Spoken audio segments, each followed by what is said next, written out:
पुराना फर्नीचर और सादा सा बेडरूम, क्या आपको आराम और आसाइश पसंद नहीं? इसमें हर तरह का आराम और आसाइश मुझे हासिल है। बेड होता है सोने के लिए, वो मुहैया है।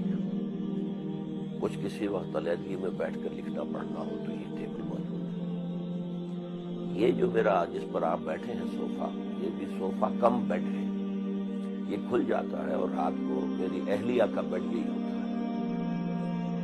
ये छोटा सा हमारा एक घर है और दर हकीकत तो ये पुराने एकेडमी के फ्लैट्स हैं, तो उनमें से एक में मेरी रिहाइश है। इस यहाँ मुझे अब हो गए हैं सन 77 से आप समझिए 25 वर्ष।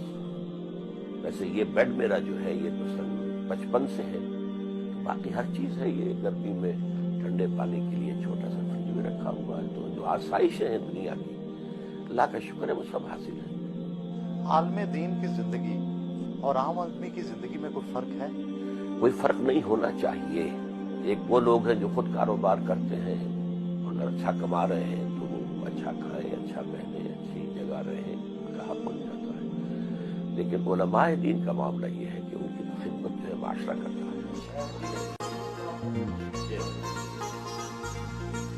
वो सुबह हल्का फुल्का नाश्ता करते हैं।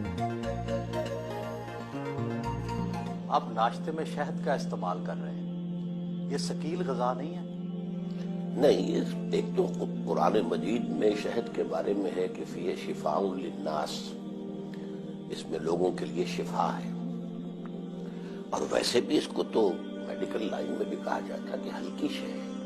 आप पेशे के एतबार से डॉक्टर थे, आपने डॉक्टरी छोड़ दी, ये तो पेशे के साथ इंसाफ नहीं है। ये बात एक हद तक सही है आपकी, लेकिन सूरत असल में ये है, अच्छी से अच्छी एजुकेशन, मेडिकल एजुकेशन हासिल किए हुए लोग हमारे यहाँ कसरत के साथ मौजूद हैं और मरीजों के इलाज की जरूरत तो पूरी हो रही है। लेकिन ये खला है बहुत बड़ा कि हमारे यहाँ तालीम याफ्ता, जो जदीद तालीम याफ्ता लोग हैं, उन तक कुरान की दावत नहीं पहुंच रही है। एक गैप है दरमियान में, कम्युनिकेशन गैप है, क्योंकि हमारे उलमाए किराम जो है वो उस आज की सतह जो है ज़हन की और फिक्र की और साइंटिफिक खासतौर पर मालूमात की, उस पर नहीं है। लेकिन ये काम अल्लाह ताला ने मुझे इसकी सलाहियत दी है, तो मैंने हमा वक्त अपने आप को इस काम के लिए। आपकी तकारीर वीडियो पर भी मौजूद है, जबकि आम तासुर है कि तस्वीर हराम है इस्लाम में। असल में तस्वीर जो है कुरान मजीद में तो उसकी हुर्मत नहीं आई है।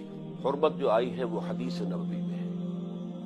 और उस जमाने में तस्वीर हाथ से बनाई जाती थी, या मुजस्समा हाथ से तराशा जाता था, जिसको कि हुजूर ने हराम करार दिया। अलबत्ता जब कैमरे की इजाद हुई तो एक इख्तलाफ हो गया। आलम अरब के उलमा की अक्सरियत की राय ये हुई कि कैमरे पर इतलाक नहीं होता उसका, इसलिए कि उसमें हाथ का कोई अमल नहीं है।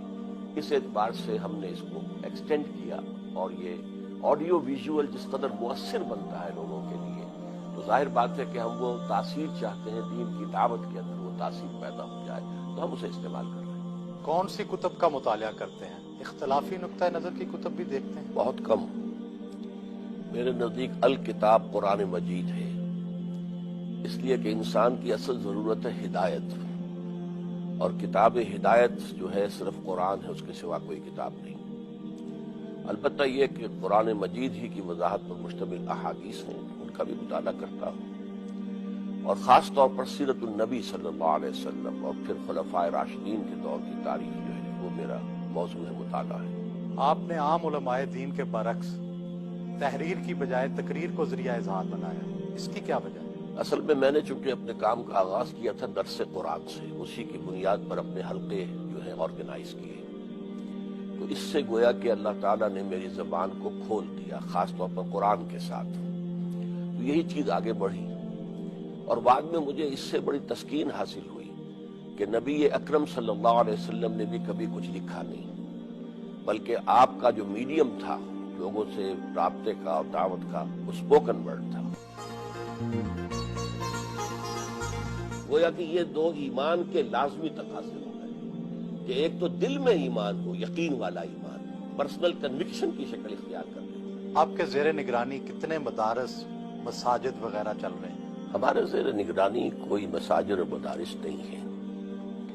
एक कुरान एकेडमी है, ایک قرآن کالج ہے، اس میں ہم گریجویشن کراتے ہیں لوگوں کو، لیکن عربی اور قرآن اس میں ہم نے لازم سبجیکٹس رکھے ہیں۔ ایک ہمارا 1 ایئر کورس چلتا ہے ایڈلٹس کے لیے، کوئی ڈاکٹر ہیں، کوئی انجینئر ہیں، انہوں نے دنیاوی تعلیم حاصل کی ہے لیکن دینی تعلیم سے بالکل بے بہرا ہیں، تو ہم 1 سال کے لیے انہیں یہاں بلاتے ہیں اور وہ ہم انہیں عربی پڑھاتے ہیں، قرآن پڑھاتے ہیں۔ باقی ہم نے کوئی علیحدہ سے مساجد کوئی تعمیر کرنے کا اپنا منصوبہ نہیں بنایا۔ مساجد تو ہم سمجھتے ہیں جو بھی عام مسلمانوں کی ہیں اسی میں ہمیں بھی نماز پڑھنی چاہیے، ورنہ علیحدہ مساجد بنانے کا مطلب ہو جاتا ہے گویا کہ آپ کوئی ایک نیا فرقہ ایجاد کر رہے ہیں۔ آپ نے دیگر اسلامی جماعتوں کی موجودگی میں اپنی ایک الگ تنظیم قائم کی، ایک 1.5 اینٹ کی الگ مسجد بنائی، تو جب عالم دین ہی اکٹھے نہیں ہیں تو اتحاد امت کیسے ممکن ہے؟ عالم دین بھی اکٹھے نہیں ہیں اور اتحاد امت بھی ممکن نہیں ہے۔ جو چیز ممکن ہے وہ یہ ہے کہ کوئی ایک نئی جماعت ابھرے اور اس کی قیادت کی اپیل جتنی عام ہو جائے کہ لوگ اس کے گرد جمع ہو جائیں۔ جب تک یہ ماڈل دنیا میں نہیں آتا کہ ہم کسی پوری دنیا کو بلا سکیں، آؤ come and see with your own eyes this is Islam, یہ ہم نے قائم کر دیا، آؤ دیکھو اس کی سیاست کیا ہے، اس کی معیشت کیا ہے، اس کی معاشرت کیا ہے، come and see for yourself, اس وقت تک امت مسلمہ کے حالات نہیں بدلیں گے۔ کیا آپ اپنے آپ کو انقلابی رہنما سمجھتے ہیں جس کے گرد سب لوگ اکٹھے ہو جائیں؟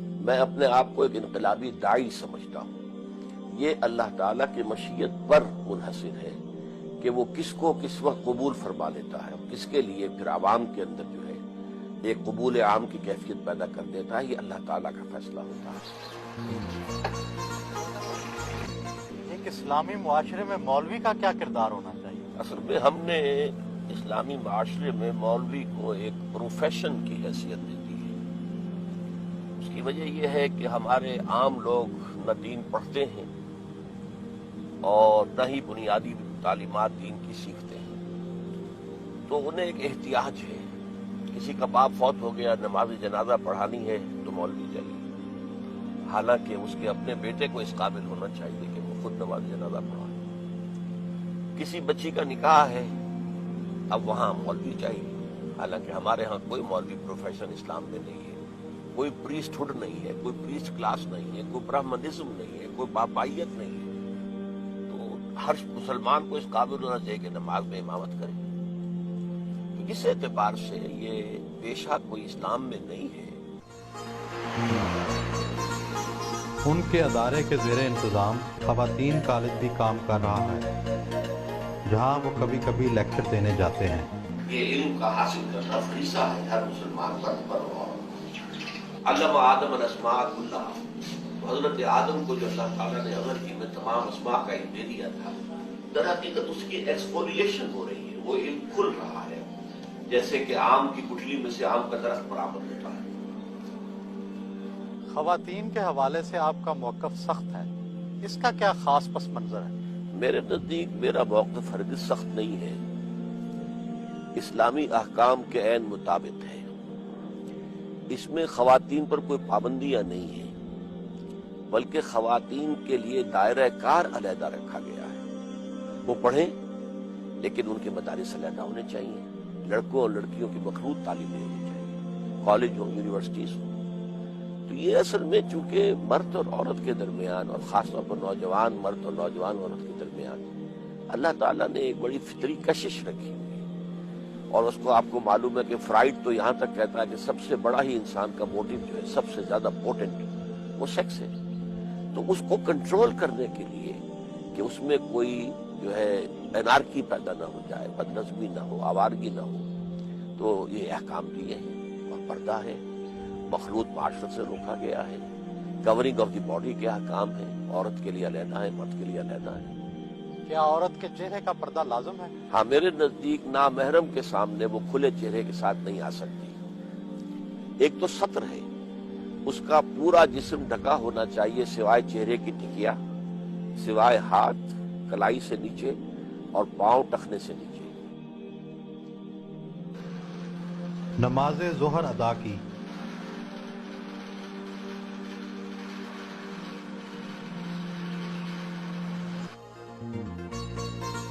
کالج کے ساتھ ہی ان کی بیٹی کا گھر واقع ہے، نواسے نواسیاں ان سے ملے۔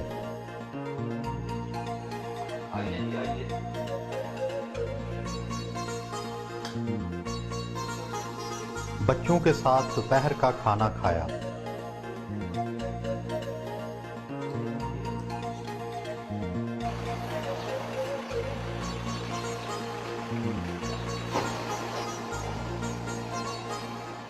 आपकी शख्सियत में काफी सख्ती नजर आती है, इससे लताफत के हवाले से आपकी क्या दिलचस्पियां हैं? मैं कुरान मजीद की क़िराअत का आशिक हूँ, खास तौर पर शेख महमूद खलील अल-हुसरी मरहूम, अब्दुल बासित अब्दुल समद मरहूम, इनसे मैं बचपन में मौसीकी का बहुत रसिया था और अच्छा गालिया करता था। आवाज के अंदर एक कैफियत थी और मुझे खास तौर पर सहगल के गाने इंतहाई पसंद थे। यानी यूं समझिए कि कोई मीलों दूर से भी सहगल की आवाज आ रही हो तो मेरा जो एंटीना है कान का उसको कैच कर लेता था। फिर मैंने रफ्ता रफ्ता फिर अपनी शऊरी जिंदगी का जब आगाज हुआ है तो उसको सब्स्टिट्यूट किया मैंने पुरानी मजीद की तिलावत से। ड्रामों और अदाकारी के हवाले से आपकी क्या राय है? ड्रामे देखते हैं? ड्रामे में मेरे नजदीक ये जो इंसान किरदार इख्तियार करता है मसनूई, एक आपका अपना कैरेक्टर है और एक कैरेक्टर आप अपने ऊपर ओढ़ते हैं, वो मसनूई किरदार है आपका। मेरे नजदीक इसके नतीजे में उस अदाकार या अदाकारा की अपनी शख्सियत खत्म हो जाती है। तो इंसानी शख्सियत बड़ी कीमती शय है, उसे रिजर्व होना चाहिए, डेवलप होना चाहिए।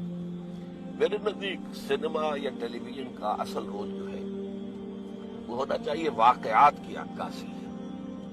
कोई वाकया हुआ है उसको आप डॉक्यूमेंट्रीज के जरिए से और एजुकेशन के पर्पसेस के लिए उसको इस्तेमाल किया जाए। अपनी जमात के अरकान से मुलाकात की और तंजीमी अमूर पर सलाह मशवरा किया। आपकी कायम करदा तंजीम इस्लामी के अमीर आपके बेटे और उसकी नाज़मा आपकी अहलिया हैं, क्या ये अकरबा पर भी नहीं है? ये अकरबा परवरी तो इस सूरत में होती है अगर इन दो अहदों के साथ कोई मनफातें होती, कोई तनख्वाहें होती, कोई और इस तरह की चीजें होती। सूरत असल में ये है कि मेरी अहलिया तो जब से ये कायम हुआ था हल्का ख़वातीन उस वक्त से नाज़िमा है और सही तरीन सूरत यही थी कि तंजीम इस्लामी के अंदर ख़वातीन का हल्का जो है उसकी नाज़िमा जो है अगर अहल हो मेरी अहलिया तो उन्हीं को होना चाहिए ताकि मेरे साथ राब्ता उनका कॉन्टेक्ट जो है वो सही रहे। और जाहिर बात है कि अभी तंजीम इस्लामी की जिद्दोजहद किसी हुकूमत के बनाने के तो आसपास भी नहीं है कि कोई लालच नजर आता हो कि इस तरीके से हुकूमत के अंदर कोई हिस्सा मिल जाएगा। अभी तो बड़ी लंबी जिद्दोजहद है और उसमें कुर्बानियां ही देनी है। तो इसके एतबार से इसके अंदर सिरे से कोई हर्ज नहीं है कि बेटे को नामजद किया जाए। उन्हें बच्चों से बहुत प्यार है। शाम को पोती और पोते के साथ वक्त गुजारते हैं। रात के खाने का इंतजाम उनके बेटे के हाथ था।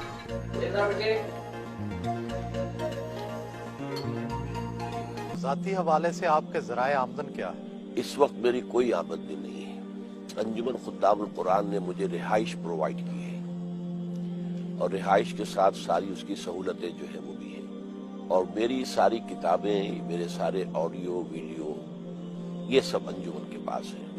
उसके ट्रेडिंग से या उसकी सेल से मुझे कोई एक पैसे का भी मनफात नहीं होती। तो बाकी ये कि दाल रोटी का मामला रह जाता है तो वो मेरे बच्चे माशाल्लाह मुख्तलिफ जॉब्स पर हैं, वो सपोर्ट कर रहे हैं। क्या औरत को घर से बाहर मुलाजमत का हक है? असल में इसके लिए जरूरी है कि पर्दा और सत्र के अहकाम को मलहूज रखते हुए अगर कहीं कोई इम्कान हो तो कोई हर्ज नहीं है। कश्मीर के जहाद के हवाले से आपकी राय दूसरे उलमा से मुख्तलिफ है, इसकी क्या वजह है? असल में मेरे नजदीक जिहाद तो किसी भी स्ट्रगल को कहते हैं। फ्रीडम स्ट्रगल ये भी जिहाद है। ये जो कुछ आजकल हो रहा है ये हम जिहाद के लफ्ज को इस्तेमाल कर लेते हैं। तो कश्मीर का मामला भी ये है कि ये कश्मीर के लोगों को हिंदुस्तान से आजादी हासिल करने की जिद्दोजहद करने का हक हासिल है, लेकिन उसमें भी एक राय हो सकती है। मेरी राय ये है कि अगर वो हथियार न उठाते तो बेहतर था। पॉलिटिकल मूवमेंट लेकर चलते हैं। पॉलिटिकल मूवमेंट में अगर कोई 1 लाख का जुलूस निकले और उसके ऊपर फायरिंग हो और 100 आदमी मारे जाएं तो उसका पूरी दुनिया के अंदर इफेक्ट जो होगा वो बहुत मुख्तलिफ होगा। तो असल में सियासी तहरीक चलती तो इतनी जाने भी न जाती, इससे कम जानों के अंदर उसका इफेक्ट बहुत ज्यादा होता। आपने तालिबान की हमायत की, क्या ये फैसला गलत नहीं था? पता नहीं, मैं पूरी तरह मुतमईन हूँ अभी कि हमारा उनका साथ ताउन और उनको तस्लीम करना बिल्कुल सही था। इसलिए कि तालिबान ने پورے افغانستان میں سوائے 5% علاقے کے یا میکسیمم 7% ہوگا، پورے افغانستان میں پورا امن و امان قائم کیا۔ باقی انہوں نے شریعت کے احکام نافذ کیے، ان سے غلطیاں ہوئی ہیں، ظاہر بات ہے کہ ان کی اپنی کچھ ریسٹرینٹس بھی تھیں اور انہیں تجربہ نہیں تھا، تو بہت سی چیزیں ہیں اپنی جگہ پر، لیکن بحیثیت مجموعی وہ ایک صحیح اسلامی حکومت تھی۔ صحیح اسلامی نظام ابھی قائم نہیں ہوا تھا، یہ حکومت تو اسلامی تھی۔ آپ نے جماعت اسلامی کیوں چھوڑی تھی؟ جماعت اسلامی کو میں نے جوائن کیا تھا یہ سمجھ کر کہ یہ ایک اصولی اسلامی انقلابی جماعت ہے اور اس کا جو طرز عمل ہے وہ انقلابی ہے، اور یہی بات ہے کہ سیاست میں اس نے سن 41 میں یہ قائم ہوئی اور اس نے کسی سیاست میں حصہ نہیں لیا، کسی الیکشن میں حصہ نہیں لیا، یہاں تک کہ سن 46 کا جو بہت ہی زیادہ اہم الیکشن تھا جس کے نتیجے میں پاکستان وجود میں آیا، اس میں بھی حصہ نہیں لیا، ووٹ بھی نہیں ڈالے، نہ اس کے لیے کوئی کسی کو سپورٹ کیا۔ پاکستان میں آ کر انہیں محسوس ہوا کہ یہاں اب پولیٹیکل جو ہے ویکوم ہے، اور ہم ذرا پاکستان کا جو نعرہ تھا، پاکستان کا مطلب کیا، لا الہ الا اللہ، اسے ہم اون کر کے تو ہم اگر انتخابات میں آئے تو جلدی ہم اقتدار پر پہنچ جائیں گے۔ تو جب جماعت نے وہ راستہ اختیار کر لیا اور مولانا مودودی مصر رہے، حالانکہ خاصی مؤثر جماعت کے اندر یہ رائے آ گئی تھی سامنے کہ یہ ہم غلطی کر بیٹھے ہیں، ہمیں واپس ہونا چاہیے، لیکن مولانا جو ہے اپنے اس فعل پر جازم رہے، تو پھر ہم لوگوں نے علیحدگی اختیار کی۔ آپ اپنی زندگی کی تمام تر جدوجہد کے باوجود کوئی انقلاب نہیں لا سکے، کیا آپ اپنے کام سے مطمئن ہیں؟ میں اپنے کام سے بالکل مطمئن ہوں۔ انقلاب روز روز نہیں آیا کرتے، یوں سمجھیے کہ انبیاء کرام میں سے بھی صرف ایک شخصیت ہے حضور صلی اللہ علیہ وسلم کی جن کے دست مبارک سے ایک انقلاب برپا ہوا، اور یہ انقلاب ایک مرتبہ اور آنا ہے جس کی خبر دی ہے محمد الرسول اللہ صلی اللہ علیہ وسلم نے، اور وہ جب ہوگا تو پوری دنیا پر خلافت کا نظام قائم ہوگا، لیکن یہ انقلاب میرے نزدیک کئی نسلوں میں مکمل ہوگا۔ اب ان کے آرام کا وقت تھا جس پر ان سے اجازت تھی۔